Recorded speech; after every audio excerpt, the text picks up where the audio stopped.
It's the Ralph Nader Radio Hour. Stand up, you've been sitting way too long. Welcome to the Ralph Nader Radio Hour. My name is Steve Scrovan, along with my co-host David Feldman. Hello, David. We got a great show, and you can bank on it. That is correct. And joining us is, of course, the man of the hour, Ralph Nader. Hello, Ralph. Hello, everybody. You know, the new Capitol Citizen features the satiric skills of Steve Scrovan. He wrote a piece on Congress as a gated community. It's hilarious. The Capitol Citizen is just out with its latest edition, 40 pages packed with material you won't see not only in the mainstream media, but in the independent media. You can get a copy, first-class mail, by going to capitolcitizen.com. Spread the word. People are very excited who read this wonderful new newspaper focused on Capitol Hill in order to make more of us Capitol Hill citizen activists. And if you want a little comic relief, turn to page 12. That's where my piece is, and that's also enhanced by the graphic genius of our very own Jimmy Lee Wirt. And on today's show, we welcome Casey Fannon, who is the CEO of National Cooperative Bank. NCB, as it's known, was one of the many victories of the consumer rights movement.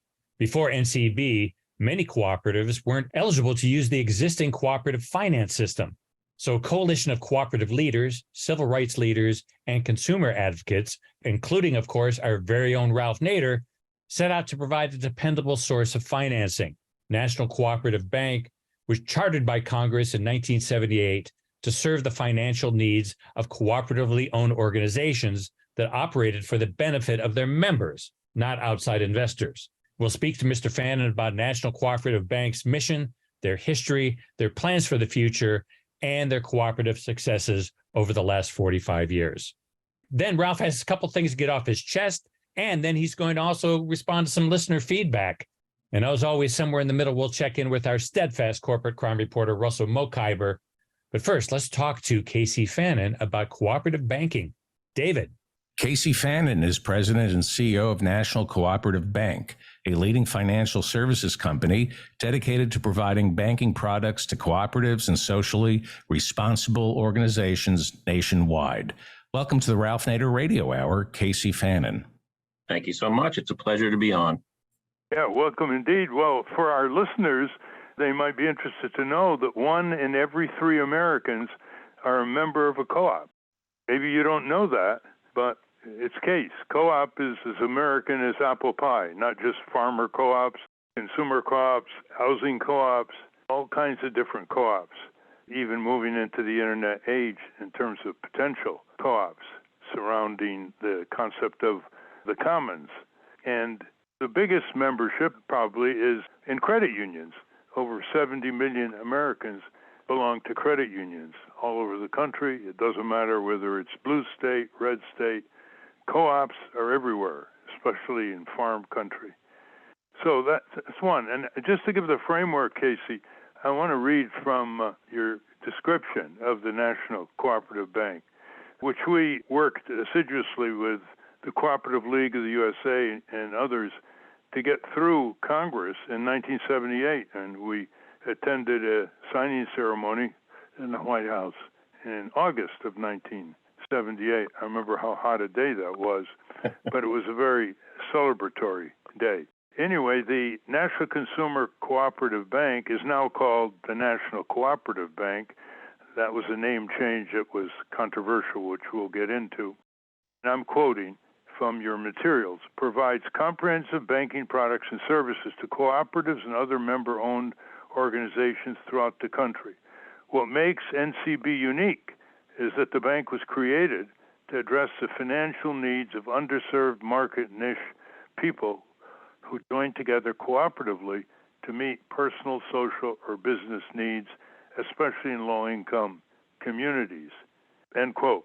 So the traditional definition of a cooperative is an economic organization that provides goods and services to its customers and is owned by its customers, like a food co-op in a locality, say in Berkeley or St. Paul's, Minnesota, would be owned by the consumers who go there every day and buy, and then they get some dividends. It is not a profit-making organization. it's cooperative. If they have money left over, it either goes into reinvestment to maintain the premises, etc., or is sent out in dividends to the consumer owners. Now, whether fortunately or unfortunately, Casey, the definition of a co-op that is able to get loans from the co-op bank has been expanded in considerably controversial directions, and we'll get to it. But I want you just to tell our listeners, where is the co-op bank? How many employees does it have? And what are its assets? And how much did it loan out last year? Just to give people a sense of quantitative descriptions. Yeah. So NCB is located in Washington, D.C. That's where we're headquartered. We have a few different primary offices, one being in the D.C. area, which is where we have about 150 people or so. We have another operations center in Ohio, Hillsboro, Ohio, which is with roughly an equal amount of people. And we have a New York office, which is where I sit today, which covers one of our larger markets, which is housing cooperatives in New York City.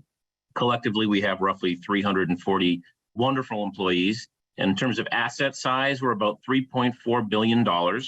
And last year, we originated roughly $1.6 billion in loan products. And that's a pretty high number for a $3.4 billion bank. And I think that's a testament to really our expertise in the capital market space, bringing the power of the capital markets and the lower cost financing to our co-ops and our co-op members through NCB. So, that's, and we have about 3,600 cooperative members of the bank. As you mentioned, NCB is a cooperative itself. So just like you described what a cooperative is, NCB fits that description. When a co-op gets a loan from the bank, it becomes an owner of the bank. They can, yes. The members can, or customers can purchase, if they are a cooperative, can purchase stock in NCB, and many do. And we've been paying dividends. We just paid our largest dividend ever in 2022, and we just paid out last month our dividend for 2023. So I think it's been a good investment for the cooperative members. Well, as you know, because you've been with the bank since 1996, as most of your banking career, it had a turbulent beginning. After it was passed by Congress and signed by President Carter in 1978, Carter lost the election to Reagan, and one of the first moves Reagan made was he wanted to abolish the bank. He thought it was not capitalistic enough.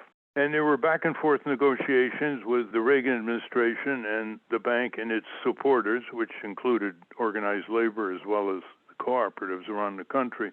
And a compromise was reached so that the bank was privatized. And not only privatized, but it changed its name to just National Cooperative Bank. And in the process of privatizing, the issue of taxpayer subsidies arose. Because obviously, to get underway, it had to have a taxpayer subsidy. It had to be capitalized. That's right. So can you just clarify that history? Are you still receiving any taxpayer subsidies like Wall Street does all the time at a much higher order of magnitude? No, hardly. Back in 1981, as you mentioned, when National Consumer Cooperative Bank converted from a government-sponsored entity, so basically on the budget of the government, to a privately owned cooperative, as you mentioned, we needed that initial capital to be successful as a new bank. And so at the time, the capital that had been delivered to NCB while it was on the government's watch converted to sub-debt. So I think at the peak period, I'm going to guess we probably had 200 million or so of sub-debt that we owed to the United States Treasury Department. And for many years, we carried that debt and, serviced that debt and would, slowly chip away at that debt. And it's been, several years, I'm guessing, kind of going from memory here, I'd say probably 2005-ish.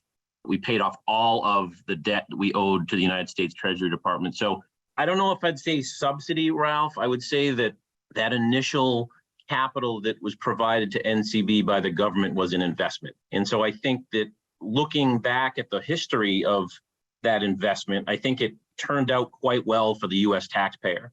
I think you're quite right. I mean, not only turned out quite well, but a contrast to government-guaranteed big capitalism today, where big corporations get in trouble because mismanagement, corruption, bad marketing decisions go to Washington for bailouts. Only small businesses have to face the bankruptcy. So the co-op movement should never feel defensive about this. Their Not at all. reliance on government is very minimal. No, absolutely. Let me ask We you- still have the tie back to the original Bank Act, but we have no obligations to the government, financial obligations to the government anymore. Well, one of the problems with co-ops is the lack of membership engagement. And some co-ops have failed because the members who own the co-op don't show up for the meetings, they don't get engaged, and the co-op institution falters. One reason why a small percentage of your loans is devoted to traditional consumer co-ops like food co-ops, which are owned by what is called in the statute ultimate consumers, is the lack of requests for loans from around the country. In other words, you have more loans available over the years to these food co-ops than you were requested to extend. What are you doing about that, especially in low-income areas where there are food deserts and a lot of commercial exploitation of the poor? Are you making speeches, firing people up about the cooperative tradition of self-reliance and durability and responsiveness, or do you have any bank policies that are trying to rev up more loan requests? Yeah, no, we're always, as you can imagine, we're always looking for cooperative lending opportunities across the country.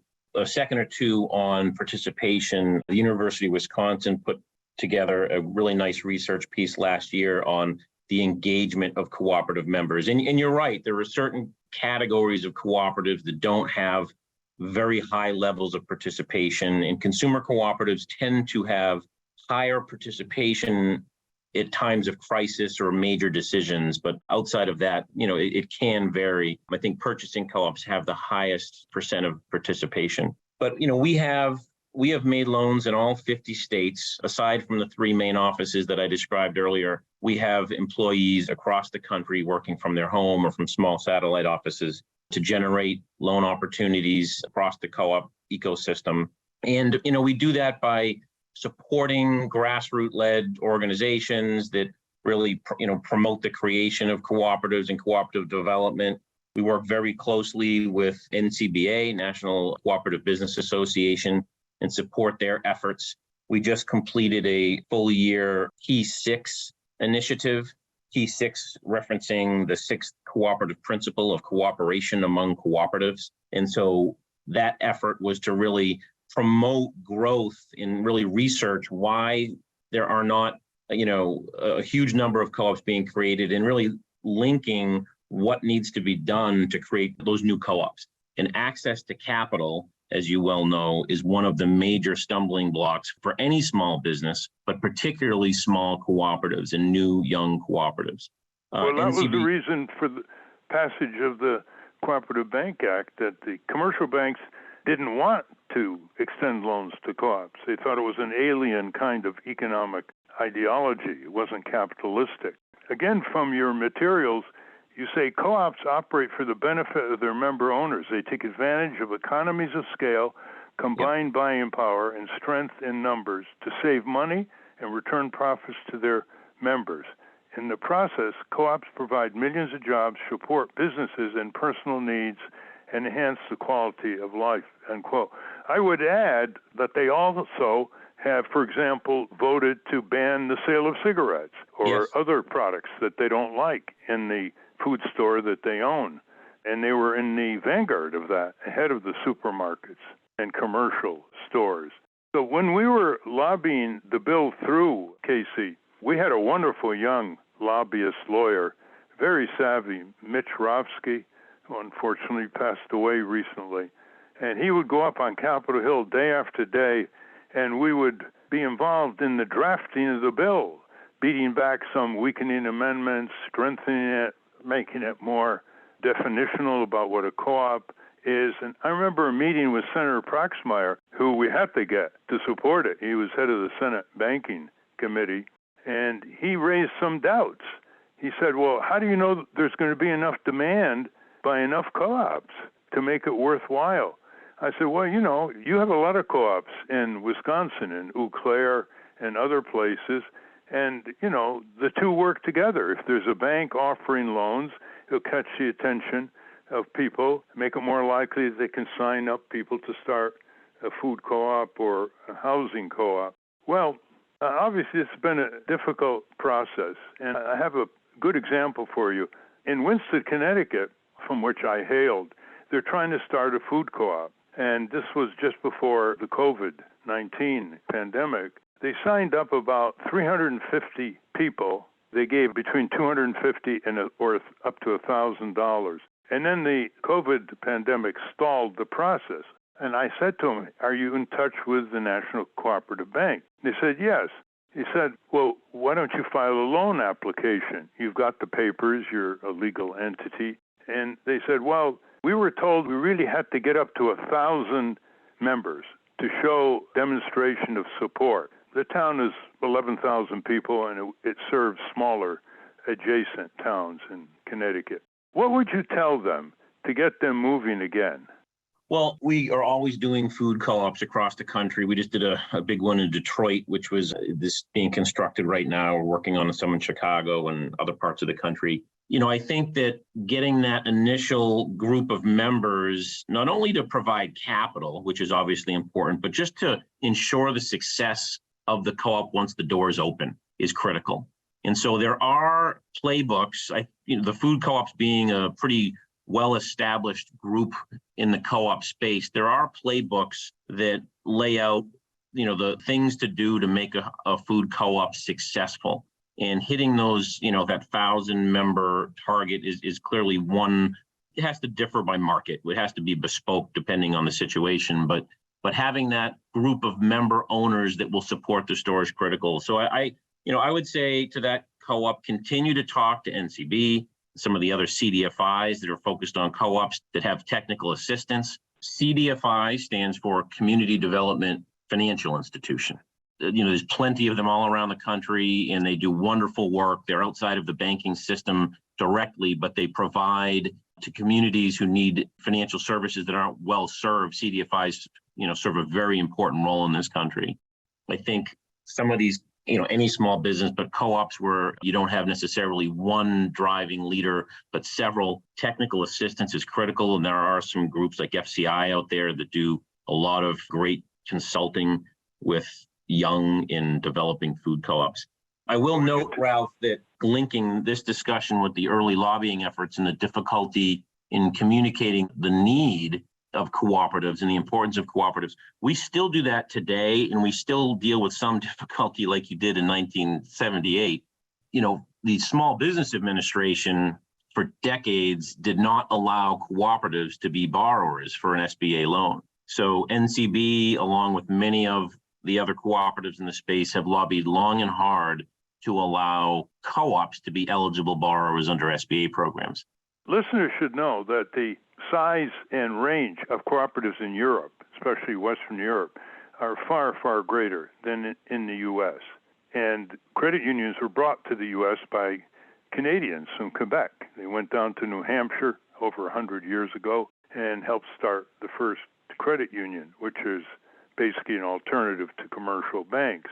And we did a report for the Marshall Fund called Making Change, Learning from Europe's Consumer Cooperatives. It came out in 1985 by the Center for Study of Responsive Law. We sent people to various countries, Norway, Sweden, Germany, France, Italy, England, to study their co-ops, to find out why are they so much larger and vigorous. In Switzerland, they have two giant food co-ops. One of them is called Migros, M-I-G-R-O-S. It has an adult education, a big food co-op. It has a newspaper, one of the leading newspapers in Switzerland, and it brings a lot of benefits to its owners. Why do you think the tradition in Europe was so much more robust to this day? Yeah, I had the benefit of visiting Italy last year in the Emilia-Romagna region outside of Bologna, and went there with a number of U.S. co-op leaders. And that is the most concentrated area really in the world of cooperatives. And there are some very large ones, particularly in the agricultural space, but there's a lot of small ones too, and a lot of social cooperatives that help those in need, disabled people, and they really serve the needs of the communities where these people live. And so what drives that? I think culturally, businesses in Italy, for example, tend not to be as large as American corporations. I think that there's not this strive and drive goal to be bigger and better and just get larger and larger. I think that there's a culture of smaller businesses, and I think that has allowed many small cooperatives to prosper. On the other hand, you've got the Spanish Mondragon system, which is a hybrid co-op that is the largest worker-owned co-op in the world. And Mondragon is also, as opposed to the smaller Italian co-ops, is wildly successful in Spain. The Basque region of Spain has always, outperformed, the rest of the country in large part because of the strong cooperative system. And I think despite Mondragon being so large, they too have it broken down into many smaller entities. So, they've been at it a little bit longer than us in the States. And I think that culturally they were tuned in quite well. Ralph, maybe we'll catch up someday. Well, as you may know, back in 1989, our center issued a report by Seyum Harragat critical of the bank in its first 10 years, called The Failed Promise of the National Cooperative Bank.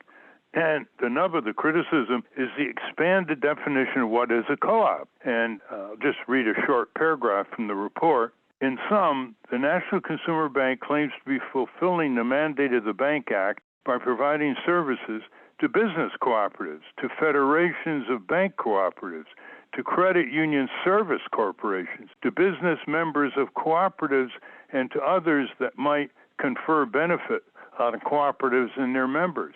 Ralph Nader characterizes NCB's lending priorities as, quote, an unbelievable repudiation of NCB's original mission 10 years from birth in terms of the co-op ideal, end quote. In a way, the whole scheme makes a mockery of the cooperative ideal, says the author Seyum Harragat, who is a Harvard Law graduate from many years ago, a very smart man. Give us a sense, this is a very intricate area. Before you even entered the bank in 1996, they were starting to give loans to cooperative networks between Dunkin' Donuts stores and that kind of thing, probably because they didn't have enough loan demand except for housing co-ops. Tell us about this whole eligibility. Why in the world would the Co-op Bank extend a multi-million-dollar loan to NPR, National Public Radio? Tell us about the eligibility beyond co-ops owned by the ultimate consumer, like a traditional housing co-op or a traditional food co-op. Yeah, no, I think that NCB has absolutely served its mission really for the 45 years it's been around.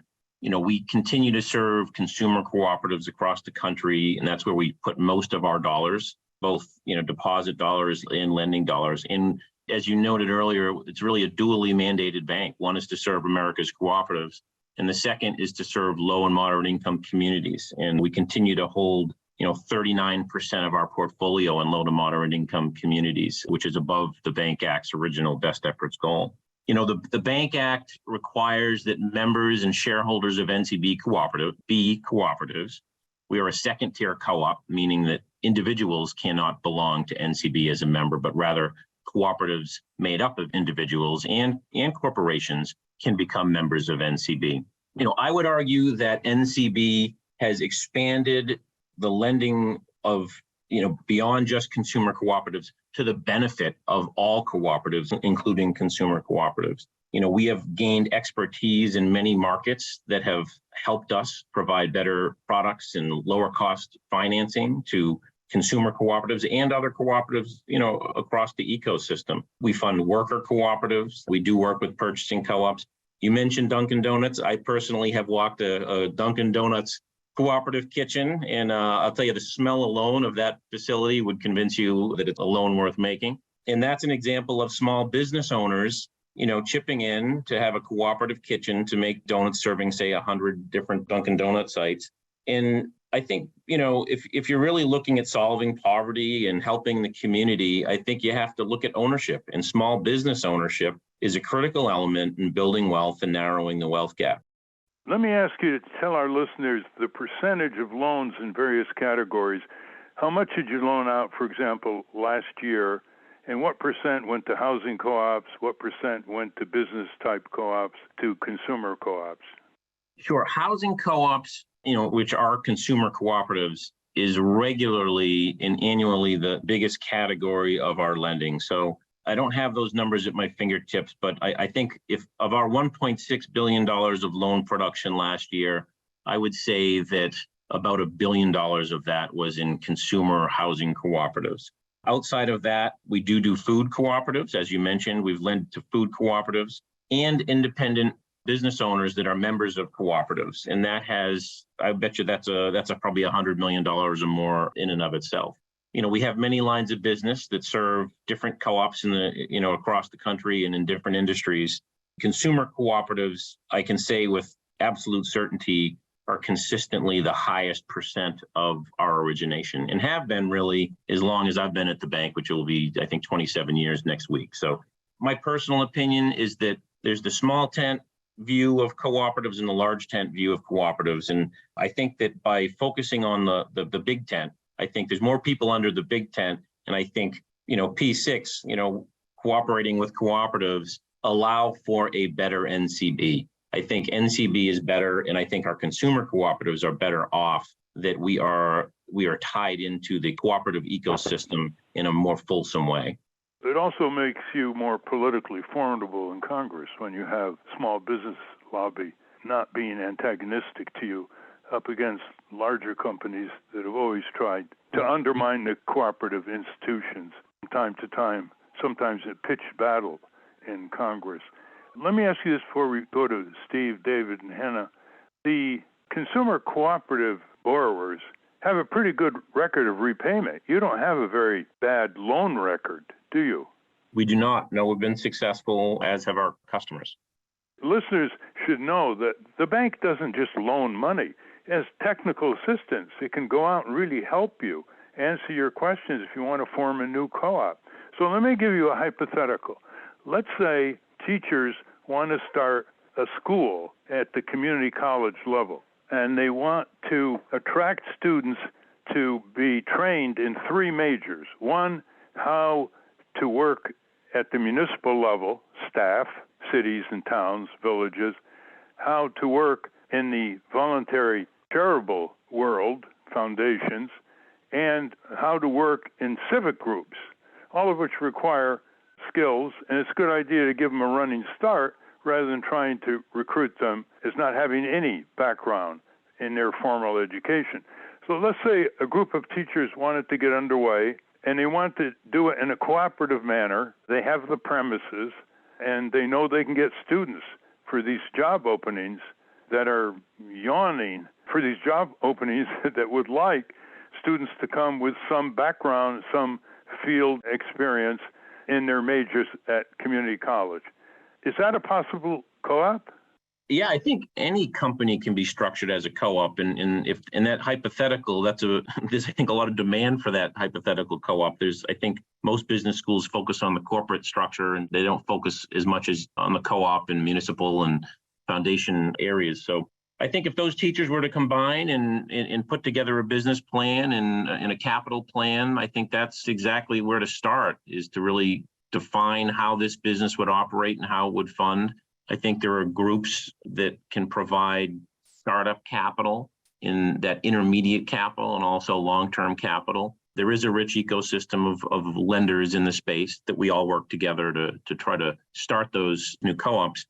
I started to touch on earlier, the SBA allows now, through many years of lobbying, co-ops to be eligible SBA borrowers, but there's still work to be done on eliminating the need of a personal guarantee for cooperatives.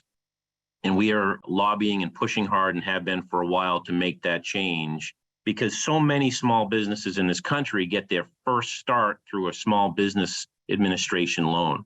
That's a very common way for a small business owner to start their company. And co-ops, despite changes allowing them to borrow structurally have a difficult time doing it because it requires a personal guarantee. And as you know, co-ops could have several or even hundreds or thousands of members, and no one individually is going to sign personally. So that's an area that we continue to lobby for. That's good. And tell our listeners how they can reach you, the website for the bank and for the technical assistance, low-income part of the bank. Sure. So National Cooperative Bank's website is ncb.coop, C-O-O-P, and the Office of Self-Help Development and Technical Assistance that you're referring to is known as Capital Impact Partners. They are capitalimpact.org. Capital Impact Partners does a wonderful job and actually they just raised a significant amount of money to fund the Equitable Prosperity Fund, which also provides preferred equity for startup cooperatives in addition to technical assistance and technical assistance partners. Mm-hmm. I like your interest in co-ops on university and college campuses, food co-ops, housing co-ops, book co-ops. You've made some loans in that direction. I applaud you for that. Now, do you consider yourself a tribune for the cooperative philosophy, like some of the forebears in the history of cooperatives in America? I mean, do you go around making speeches, educating people about the cooperative philosophy, cooperative practices? And if so, how can they get a hold of those speeches? Sure. I've done a lot of these types of podcasts, and I'll make speeches wherever I can. I consider myself a learner and an educator. I love to learn from those around me, and I feel like I've been blessed to have great cooperators in my circle. And I hope to provide that same teaching to others in my circle. I think that co-ops play a critical role in the United States. I think, as you mentioned, 1 out of every 3, consumers are members of a co-op. And in addition to that, you can't walk into a grocery store or a hardware store and really not touch something that has passed through a cooperative. So I think that it is a critical component of the ecosystem in this country. And I think that it helps the little guy, sticking with the hardware example, you go into the big box stores and it's not so personal. If you walk into a small hardware store that is a member of a cooperative, it's part of the community, it's building wealth in the local level, and it serves the customers. And it's more of a niche delivery system for the consumers. So, I can't imagine. That's one of the additional advantages of cooperatives in our country. You must not be entirely satisfied with the rate of growth of the bank. What ideas do you have to really expand the bank's capitalization and loan portfolio?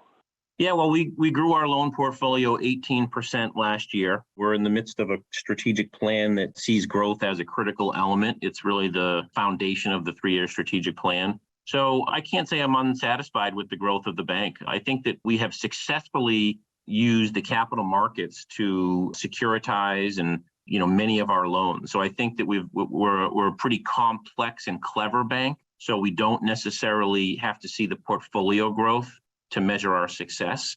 I think we consider our success lending but also providing value to our customers. And so we can provide value to customers and bring in other loan participants or securitization strategies that deliver the best value to our customer while not necessarily growing NCB's balance sheet. So I do think growth is very important, but I don't think it is the only measurement to measure our success.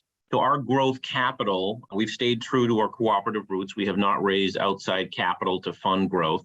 And our growth capital comes from retained earnings. So we walk that balance of delivering our 3,600 shareholders a nice annual return through patronage dividends while retaining some portion of our earnings to fuel growth and just to provide a safe and sound bank to make sure we have a strong capital position. And I think we've done an excellent job over many decades in achieving both. We have often called David Thompson Mr. Cooperative USA. And one of the things he likes about cooperatives is they meet with people in real time. And do you and your colleagues go out to invitations to speak and advise to areas that are thinking about going cooperative in one area after another? No, absolutely. Up and Coming Conference is a popular one for consumer cooperatives and food cooperatives across the country, and we're present every single year. Impact Conference, which is a big co-op event across industries and across cooperative types, we are a big sponsor of, and can be seen very much on panels in both of those, but many others. We, like I said, we're in all 50 states. We're across the whole co-op ecosystem, and so we spread ourselves across the country and see ourselves as technical experts. And I just presented to a number of independently owned grocery store operators who are members of cooperatives and walked through the ABCs of financing to those small business owners. So yes, we are trying to put ourselves in the way of co-op creation, so we are a part of the discussion and can help these co-ops. And I think we've done a good job of doing so. Well, the farmers pioneered that area. They got Congress to establish banks for cooperatives. These are pretty giant financial institutions. And I remember during the oil embargo in the mid-'70s, I came across an oil company that was owned by the farmers. They actually had wells, they had gas stations, they had pipelines, and they accounted for about 1% of the oil industry as a co-op. Does that still exist? Well, I think the largest co-op on the Co-op 100 is CHS, and I do know that they have a fuel component of their business. It's much more vast than just fuel, but it's that purchasing power that a co-op can attain by having so many members and can drive down the cost of those commodity prices. You mentioned earlier, right? Co-ops typically aren't on the cutting edge of risk taking. It's really, co-ops are generally formed when there's a need by a group of individuals. Like sticking with the food co-op, if you're in a community that's a food desert, you're looking around with your neighbors saying, hey, there's a problem here, we need to solve this. Or if there's a home health care cooperative, it's because there's a need in the community to serve, elders that are in, the need of help. So I think that, co-ops generally are focusing on the core facets of living: healthcare, finance, food, power. These are all things that are, and it's no surprise that, rural electric, credit union, and ag are the three largest categories in the co-op space. Well, also your bank is moving into solar energy co-ops, right? Yeah, we've done some community solar projects, which I'm really excited about. I think it serves a couple different needs. One is, climate change, but also all of the community solar projects we've done have resulted in a guaranteed savings for the consumer. So there are usually state and federal subsidies within these deals that allow for consumers to have lower cost of energy. And so they get particular credit if they're in low income areas. And I think that's so important because, if you save $20 a month, an affluent family might enjoy that $20 a month, but it may not be as impactful as a $20 savings a month for a low income community or a low income family. So we've done several of these community solar deals, and I'd like to do a lot more. I think that they're achieving our low income goals, but also, the principle 7, concern for community, the 7th co-op principle. We feel that our solar business is aligned perfectly with that. We've been speaking with Casey Fannon, Fannon. He's the CEO of the National Cooperative Bank. The board of directors are largely from cooperative or nonprofit origins. They're not commercial bank executives. And we hope that this program will interest the New York Times, Washington Post, Wall Street Journal, AP in paying more attention to what you're all doing and the cooperative movement in America. Before we go to Steve, could you give the website again slowly for our listeners? So, Ralph, the two websites I direct listeners to is ncb.coop and capitalimpact.org. Okay. Steve? Casey, from your point of view, is the co-op movement declining? Is it holding steady? Is it growing? Where is the co-op movement in general in the United States? Yeah, I think there's a lot of energy with young people in particular right now in forming cooperatives. I think that they're disenchanted with Silicon Valley and, venture funds and things like that. And there's been a growing interest in using the co-op form to start new businesses. There's a business here in New York City called the Drivers Co-op, which is sort of a competitor. It's called a platform co-op. So it's really utilizing some of the technology that you'd expect from Uber and Lyft, but it's owned by the drivers. That's an example. Right now, I am spending some personal time coming up to speed on the community land trust structure, which are community groups, trusts that own land to preserve affordable housing and oftentimes build limited equity housing cooperatives on the space, on the land that they own. We see a lot of co-op development in two categories of housing. One is senior housing. So a lot of senior housing cooperatives are being formed. It's a way for seniors to sell their single family detached home, move into a co-op that they own, they govern, and they design specifically to their needs. And it's really a wonderful social enterprise, really, when you visit these properties. And then another area in the housing space is manufactured housing. We've done a lot of conversions of privately held rental manufactured home communities, converting them to housing cooperatives. And when you think about that community, that's usually the lowest income community group in an area.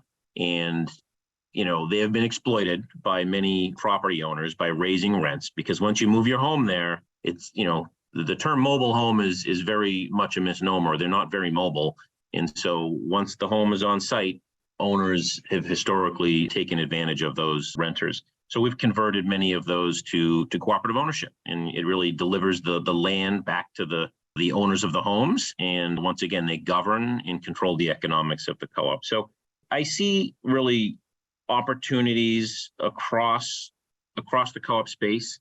And I think NCB and many of our financing partners need to lean in as we get bigger and some of our partners get bigger. We need to make sure that we are focused on the small cooperative development. In 2021, following a very good year, we delivered on a goal that my predecessor, Chuck Snyder, had really dreamt up.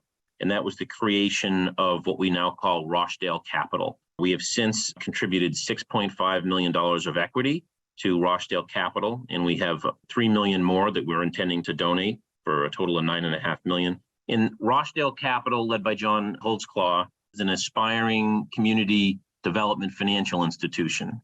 And in addition to all the work NCB is doing, Rochdale will continue to serve our collective goal of working with small cooperatives, and importantly, outside of the regulated banking system, so they can be a little bit more friendly, they can be a little bit more bespoke and risk takers, fueled by NCB's capital, with a particular focus on BIPOC communities. So, we're trying to seed the ecosystem and the financing space of the cooperative market with Rochdale, NCB, and others to ensure that these young entrepreneurs can finance themselves. David? Let me ask you about the tension between purity tests and compromise. This is a capitalist country, and compromise is essential. It's easy to stay pure if you never do anything.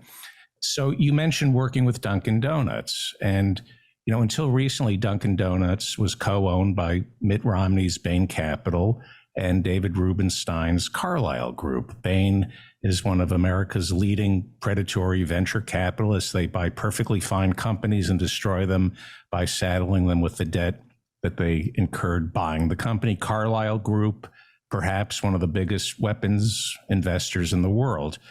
So all of us are trying to do good in this world by spending our money wisely. At what point do the purity tests end, and when do we have to compromise? Well, I think working with small business owners, store owners that own one store or 5 stores or maybe 10 stores, to me, that feels like the right thing to do. We are creating wealth at the individual level, at the family level, by working with these small business owners. Would I prefer to have all of my loans to perfectly structured cooperatives? Yeah, sure. Is that practical? Not always. I think so. Compromise has to be factored in. I mentioned earlier, big tent, small tent. I definitely like to view the world as big tent. I think that the more people you can put under the tent. Now, there are certain businesses we will not touch. Clearly. There are certain lines in the sand, but I think. What are they? Well, we stay out of gambling. We stay out of, vices, things like that. As I mentioned, most cooperatives are squarely in the space of day-to-day needs, and we turn down deals. A lot of different co-ops with the legalization of marijuana coming. We've said no to a lot of those. We've tried to stay true to making the world a better place. Anna? I'd like to shift away from the larger scale to the more personal finance aspect of what you guys do. I was surprised to find so many resources for financial education on your website. I guess it fits with the mission now that I think about it, but could you tell the audience about the financial education resources on your website? I'm very impressed, and it's probably going to teach me more than I learned in my high school econ class about personal finance. Sure. And we do it on a couple different levels. I mentioned we have an Ohio organization. We have about 125 people in Ohio, and we support financial literacy in the county that we employ about 150 people in thereabouts. And we go to the local high schools and provide sort of a competitive environment for local high schools to compete to see how many students can take these financial literacy classes. And we create an environment where, winners get a check to buy new computer equipment for the students, and even the runner-ups do. In addition to that, we have a lot of how-tos, how to start a co-op, how to start a food co-op, how to work with a housing co-op. And we partner with different groups too. FCI does a great job on the food co-op space. National Association of Housing Cooperatives does a great job on the housing cooperative space. The CUNA Foundation does a fantastic job with financial literacy and the consumer side. We work very closely with these credit unions. We also, I haven't mentioned yet, we work with certified low-income designated credit unions. We provide sub-debt to those credit unions to fuel their growth.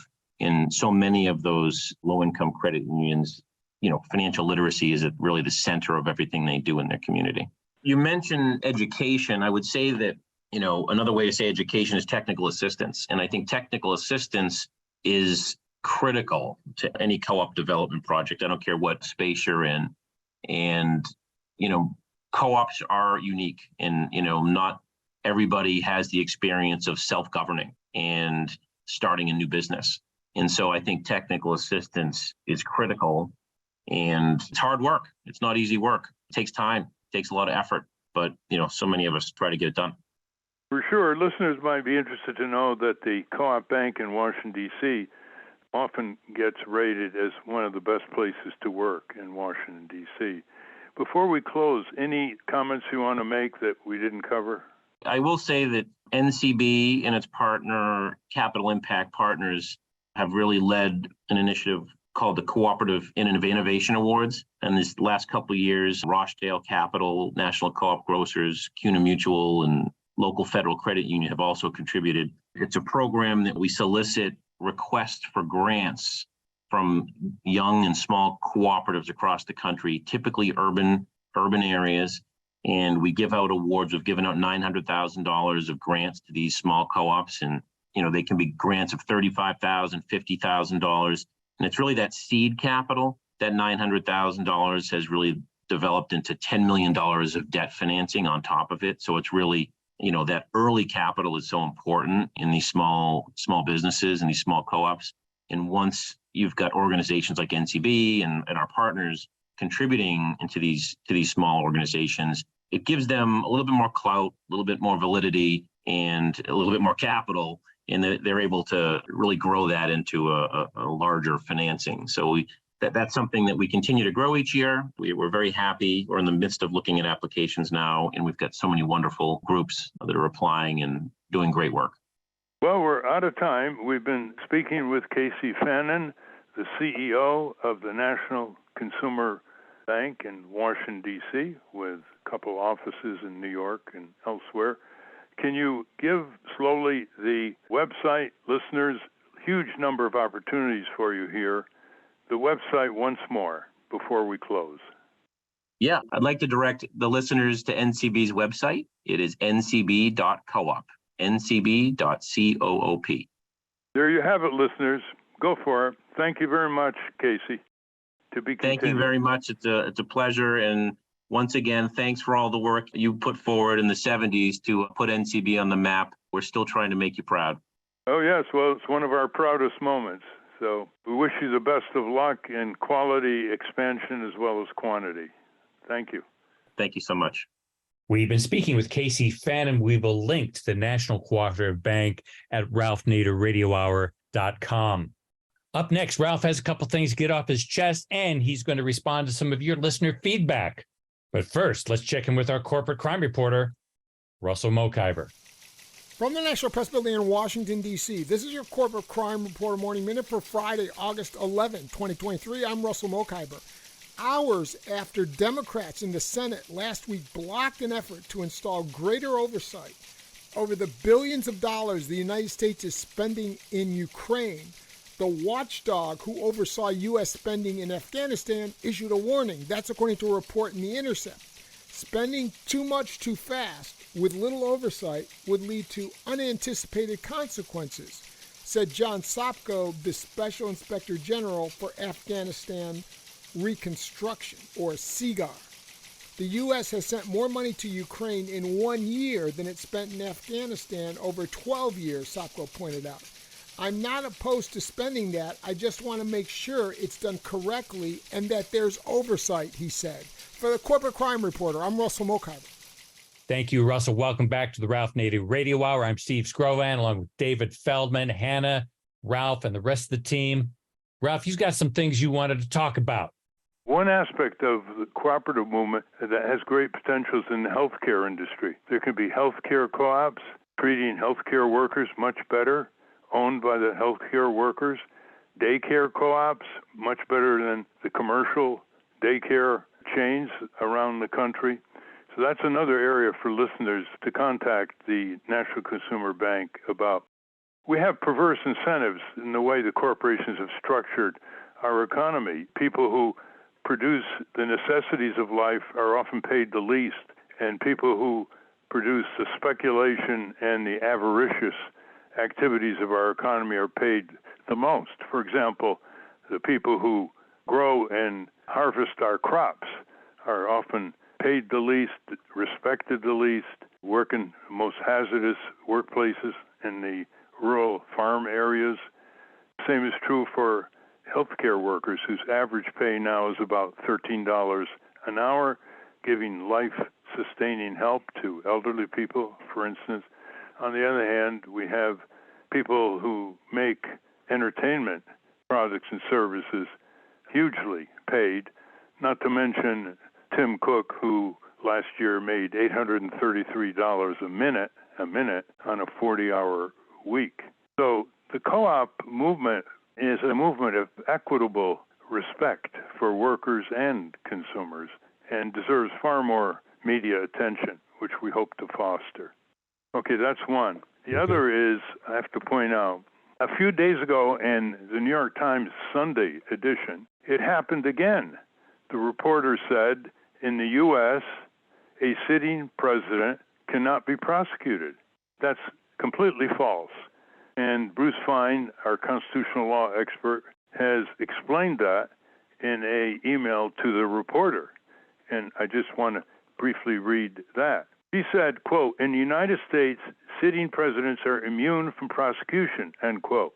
Bruce responds, quote, that has been the non-legally binding opinion of the Department of Justice speaking through the Office of Legal Counsel since 1975. The Office of Legal Counsel opinion was issued outside any adversary process, and no court decision has ever affirmed it.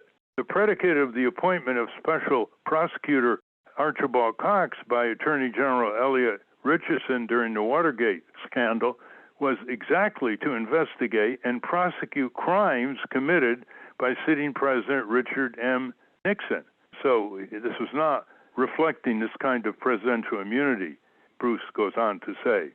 He said, sitting members of the U.S. Supreme Court and sitting members of Congress can be criminally prosecuted.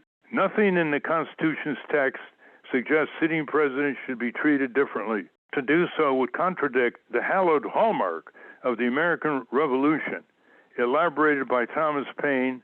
In America, the rule of law is king. The king is not law, end quote, says Bruce Fein, constitutional law expert. Now, this reporter is not the only one that has said this. This has been appearing again and again in the last 4 or 5 years in major newspapers and on radio and TV.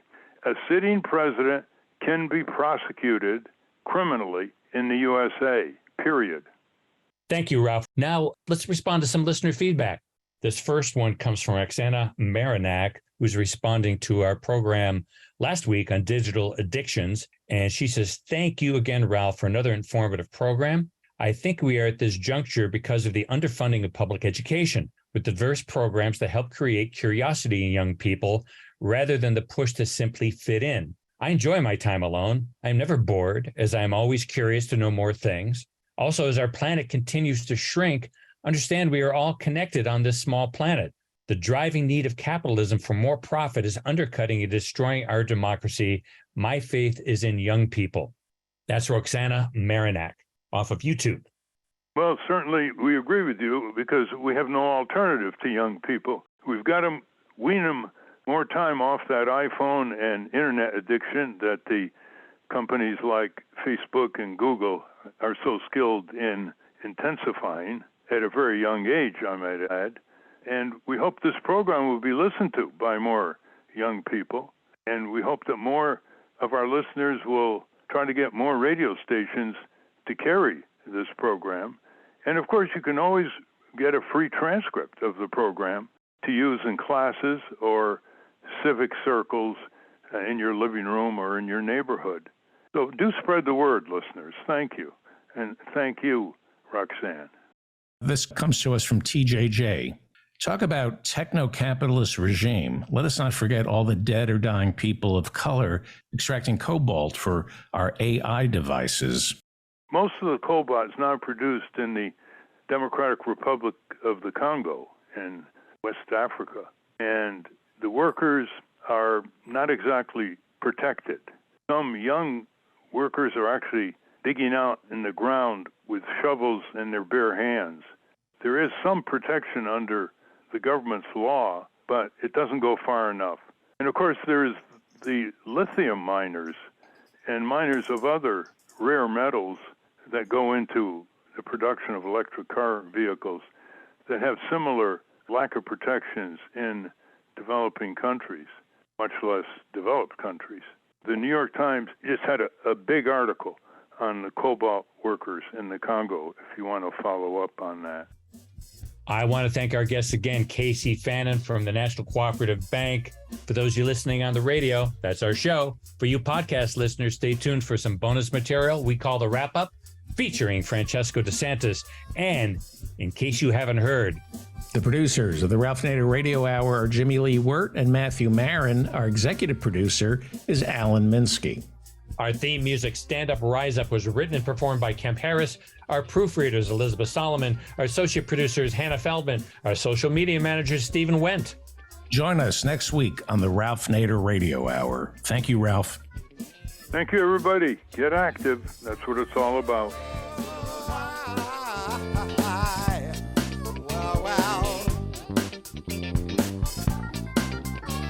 Say you're tired of trying. You say we have no choice. Say you're just one person, and who will hear your voice?